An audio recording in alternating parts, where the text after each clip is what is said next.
మన ప్రభువైన యేసుక్రీస్తు పరిశుద్ధ నామములో ఈ వాక్యం అంటున్న ప్రతి వారికి నా హృదయపూర్వకమైనటువంటి వందనాలు. ఆదికాండము 32వ అధ్యాయము 27వ వచనం. ఆయన నీ పేరేమని అడుగగా అతడు యాకోబు అని చెప్పెను. అప్పుడు ఆయన, నీవు దేవునితోనూ మనుష్యులతోనూ పోరాడి గెలిచితివి గనుక ఇక మీదట నీ పేరు ఇజ్రాయేలే గాని యాకోబు అనబడదని చెప్పాను. యాకోబు అనగా వంకరి వాడు లేదా మోసగాడు లేదా మార్గాన్ని తప్పించువాడు, తిన్నగా వెళ్ళనివాడు అని అర్థం. అయితే యాకోబును దేవుడు ఇజ్రాయేల్ గా మార్చాడు. ఇజ్రాయేలు అనగా దేవునితో పోరాడి గెలిచిన వాడు, ఆశీర్వాద సంతతికి ఒక మూల పురుషుడిగా, వాగ్దానాన్ని అనుభవించేవాడుగా దేవుడు అతను ఆశీర్వదించాడు. ఇక్కడ జరిగిన విషయాన్ని మనం జాగ్రత్తగా గమనించినట్లయితే, యాకోబు అనేటువంటి వ్యక్తికి ఒక అన్నయ్య ఉన్నాడు. అతని పేరు ఏశావు. వారి యొక్క తండ్రి పేరు ఇస్సాకు, తల్లి పేరు రిబ్కా. ఒకానొక సమయంలో వారి తండ్రి అయినటువంటి ఇస్సాకు ముసలివాడై అవసాన కాలంలో ఇక దృష్టిలోపం కలిగిన వాడై తన మరణానికి చేరువవుతున్న దినాల్లో తన పెద్ద కొడుకు ఏశావుని పిలిచి, నీవు నా కొరకు విందును ఏర్పాటు చేయి, అడవిలోకి వెళ్లి అరణ్యంలోకి వెళ్లి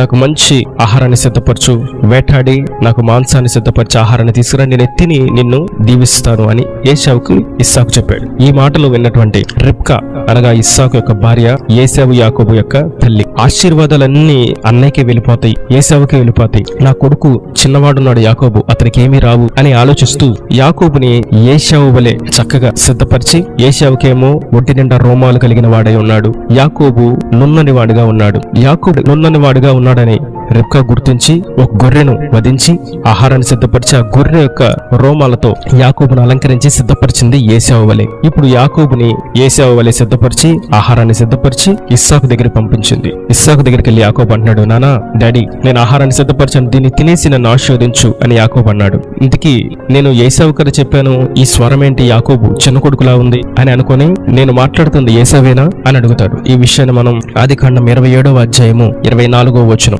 ఏశావు అను నా కుమారుడవు నీవేనా అని అడుగగా యాకోబు నేనే అని అనెను. పెద్ద కొడుకువేనా నువ్వు, ఏశావేనా అని ఇస్సాకు అడుగుతుంటే ఈ చిన్న కొడుకు యాకోబు అంటాడు, అవును నేను ఏశావునే, పెద్ద కొడుకునే అని అబద్ధం ఆడాడు. తండ్రి ఎదుట బొంకాడు. మొత్తానికి ఇస్సాకు కళ్ళు సరిగా కనిపించక ఆహారాన్ని తిని యాకోబుని దీవించేశాడు. ఆ కొద్దిసేపట్లోనే ఏశావు వచ్చాడు, తన పెద్ద కుమారుడు. నిజంగా పెద్ద కుమారుడు ఏశావు వచ్చి, నానా నీ కొరకు సిద్ధపరిచినటువంటి ఆహారాన్ని తిని నన్ను ఆశీర్వదించానంటే ఇస్సాకు అంటాడు, ఇప్పుడే కదా నేను ఆహారం తిని నిన్ను ఆశీర్వదించాను అని అంటే, లేదు నాన్న నేను ఇప్పుడే వచ్చాను అంటే, అయితే ఇప్పుడు నాకు ఆహారాన్ని పెట్టింది, నా దగ్గర నుంచి ఆశీర్వాదాన్ని పొందుకుంది ఎవరు అంటే ఇంకెవరు, అతని తమ్ముడైనటువంటి యాకోబు. ఈ యాకోబు అన్నను మోసం చేసి నేనే ఏశావు నేను అబద్ధం చెప్పి ఆశీర్వాదాన్ని పొందుకున్నాడు. అది తెలుసుకున్నటువంటి ఏశావు యాకోబును చంపడానికి ప్రయత్నిస్తూ ఉంటే యాకోబు పారిపోయి దూర ప్రాంతానికి వెళ్ళాడు. తన అమ్మ యొక్క అన్నయ్య లాబాను యొక్క కుటుంబానికి వెళ్ళాడు. ఇలా చాలా సంవత్సరాలు అయిపోయింది, గడిచిపోయింది.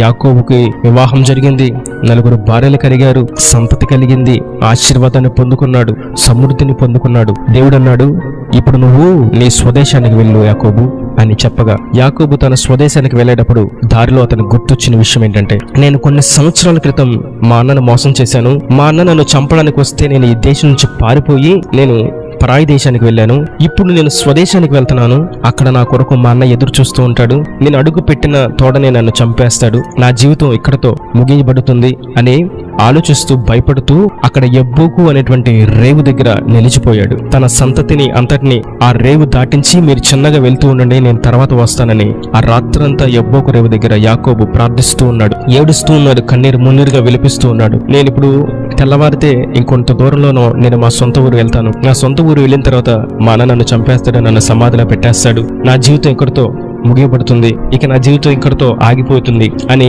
రేపటి దినాన్ని తలంచుకుంటూ తను చేసిన పాపాన్ని తలంచుకుంటూ ఏడుస్తూ కన్నీరు మున్నీరుగా విలపిస్తూ ఉండగా అతని కన్నీరు చూసినటువంటి ప్రభు అతనికి ప్రత్యక్షమయ్యి నీకేం కావాలి, నాకు ఆశీర్వాదం కావాలంటున్నాడు. నీకు చాలా ఆశీర్వాదం ఉంది కదా, నీకు 4 భార్యలు బిడ్డలు, ఇంచుమించుగా 70 మంది దాకా ఉన్నావు, నీకు సంతతి ఉన్నారు, నీకు ఆస్తిపాస్తులని, గొర్రెలు గొడ్లు గాడిదలు మేకలు అన్ని ఉన్నాయి, ఇంకా నీకేంటి కొదువ, నీకేం ఆశీర్వాదం కావాలి? లేదు నాకు ఆశీర్వాదం కావాలంటున్నాడు యాకోబు. నీకు శరీర సంబంధమైన ఆశీర్వాదాలన్నీ వచ్చేసినాయి, నువ్వు ఆశీర్వాదకరంగానే ఉన్నావు అని అంటే యాకోబు అంటాడు, లేదు నేను కొన్ని సంవత్సరాల క్రితం చేసినటువంటి పాపం నా కొరకు ఎదురు చూస్తుంది, నాకు శిక్ష ఎదురు చూస్తుంది, నా మీద తీర్పు కొరకు ఎదురు చూస్తుంది, ఖడ్గాన్ని చేత పెట్టుకుని నా అన్న రూపంలో సిద్ధంగా ఉంది, నేను రేపటి దినాన నా ఊరు వెళ్ళానంటే నా జీవితం ఇక్కడితో ముగియబడుతుంది, నాకు ఆశీర్వాదం కావాలి, ఇప్పటివరకు నేను చేసిన తప్పులకు నాకు ప్రాయశ్చిత్తం కావాలి, నాకు క్షమాపణ కావాలి, నిజమైన సంతోషం, నిజమైన ఆశీర్వాదం నా హృదయంలో కలగాలి. నాకు భార్యలు కలిగిన, పిల్లలు కలిగిన, ఆస్తి పాస్తులు కలిగిన నా హృదయంలో ఇప్పుడు సంతోషం లేదు, నాకు ఏడుపు, దుఃఖము, నిట్టూర్పే నాకు మిగిలింది అని దేవుణ్ణి నాకు ఆశీర్వాదం కావాలని ఏడుస్తూ ప్రలాపిస్తున్నాడు. అది చూసినటువంటి ప్రభు ప్రార్థించేస్తున్నటువంటి యాకోబుతో అడుగుతున్నాడు, నీ పేరేంటి?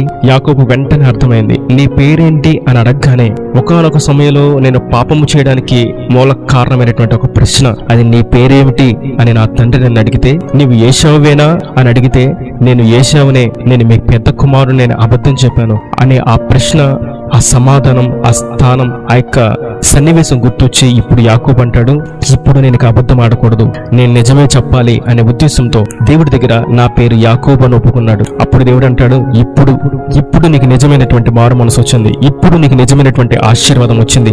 ఇక మీదట నువ్వు యాకోబువు కాదు, ఇప్పటి వరకు నువ్వు మోసం చేసావు, వంకరగా తిన్నగా వెళ్ళక తప్పుదోవలు తిరిగావు, నువ్వు యాకోబువే. సరే, నీ పేరుకు సరైన జీవితమే జీవించావు, కానీ ఇక మీదట నీవు యాకోబువు కాదు, ఎందుకంటే నువ్వు నా దగ్గర నీ పాపాలు ఒప్పుకున్నావు. మనం యోహాను రాసిన మొదటి పత్రిక 1:9 చూసినట్లయితే, ఆయన మనకి నమ్మదగిన సహాయకుడు, నమ్మదగిన దేవుడు కనుక మనం మన అతిక్రమములను, పాపములను ఒప్పుకుంటే ఆయన మనం క్షమిస్తాడు అని. నిజంగానే యాకోబు తన అతిక్రమములను, పాపములను ఒప్పుకొనగా దేవుడు క్షమాపణ అతనికి అనుగ్రహించాడు.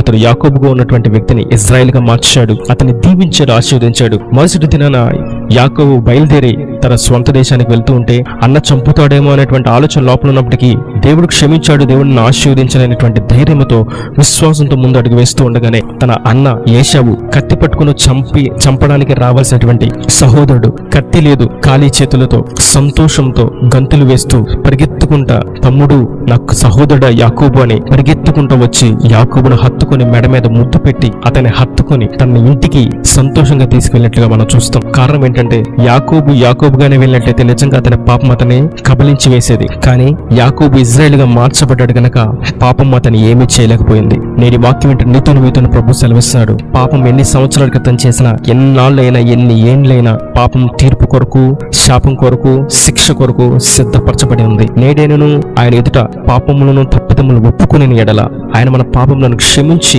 మన అతిక్రమములకు ప్రాయశ్చిత్తం కలుగు చేసి పాపముల నుండి విమోచించి మనల్ని నీతిమంతులుగా మార్చి పరలోకానికి ఆయన చేరుస్తాడు. ఎన్నాళ్ళైనా, ఎన్నేళ్ళైనా సరే పాపంగా నిలిచి ఉంటుంది. మనం ఒప్పుకునేంత వరకు ఆ పాపానికి బలం కలిగి ఉంటుంది. ఒప్పుకున్నప్పుడు ఆ పాపం మీద దేవుని రక్తం ప్రోక్షించబడి దానికి క్షమాపణ కలుగుతుంది, దానికి ఆ పాపం నిమిత్తం ప్రాయశ్చిత్తం కలుగుతుంది.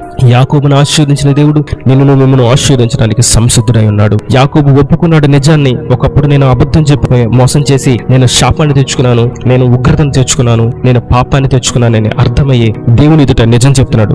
ఈ వాక్యం ఏంటంటే మీతో ప్రభు సెలవిస్తున్నారు, దేవుని ఎదుట నిజాన్ని ఒప్పుకుందాం. చేసిన ప్రతి తప్పును ఆయన ఎదుట ఒప్పుకుంటూ, ఏమై ఉన్నాం, మనం ఏం చేసాం, సమస్త క్రియలను ఆయన ఎదుట ఒప్పుకుని వాటిని విడిచిపెట్టినట్టయితే యాకోబుని ఇజ్రాయెల్గా మార్చిన దేవుడు మారాను మధురంగా మారుస్తాడు, చీకటిని వెలుగుగా మారుస్తాడు. లేని ఉన్నట్టుగా, ఉన్నది లేనట్టుగా చేయగలిగినటువంటి ప్రభు మిమ్మల్ని ఎండాలుగా దీవించి ఆశీర్వదించిన అబద్ధాల నుంచి, మోసాల నుంచి, చీకటి క్రియల నుంచి, పాపాల నుంచి విడిపించబడిన వారే నీతిమంతులుగా పరలోక రాజ్యానికి చేర్చబడుతారు గాక.